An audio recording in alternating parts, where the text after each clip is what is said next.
Hey YouTube, welcome to another episode of News in 2 Minutes, bringing you the news that you need to know every day. Let's begin. Members of the English Defense League fought with over 1,000 riot police on Saturday, showering officers with broken glass and stones as sectarian violence continues to grow within the country. A strong 6.9 earthquake struck just 35 miles from the New Zealand capital of Wellington this morning, causing damage to the capital's parliament and shutting off water and power to some of the country's residents. Aftershocks measuring as high as 5.5 began hitting the country just minutes after the large tremor, with many residents wondering if the trend in strengthening earthquakes may lead to an even deadlier strike like the 2011 disaster, which killed over 180 people and caused a reported $15 billion in damage. The Chinese Center for Health Protection is closely monitoring surrounding areas after a recent case of H7N9 was confirmed in Beijing by the local health authority.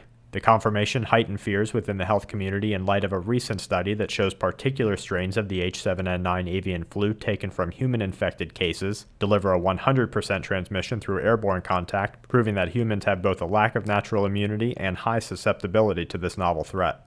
A common chemical found in everything from carpet fabric to cosmetics has proven to increase a person's risk of developing hypothyroidism even when no history of the disease is present. Studies on both animals and humans have shown that perfluorinated chemicals, or PCFs, which have a half-life of over 3.5 years in the human body, have been linked to kidney, liver, and heart disease, as well as high cholesterol and certain types of cancer.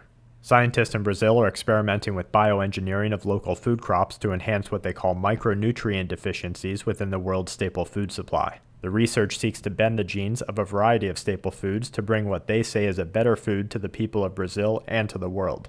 Australia announced Sunday that the country has placed a bounty of $200,000 on suspected human smugglers as the country takes a tougher stance on asylum seekers arriving by boat. The story highlights an estimated 15,000 people that arrive each year and comes on the heels of refugee riots that caused an unimaginable $55 million in damage to state-run refugee detention centers in Nauru. And to wrap things up, U.S. jets jettisoned their bombs over the barrier reef when a training exercise was aborted. Wildfire evacuation orders remain in place in California. And over 15 Columbian troops were killed in an ambush just days after rebel forces announced their capture of an American soldier in a vie for power in current peace negotiations. And that's it for this episode of News in 2 Minutes. Check back tomorrow for more news that the aware need the most.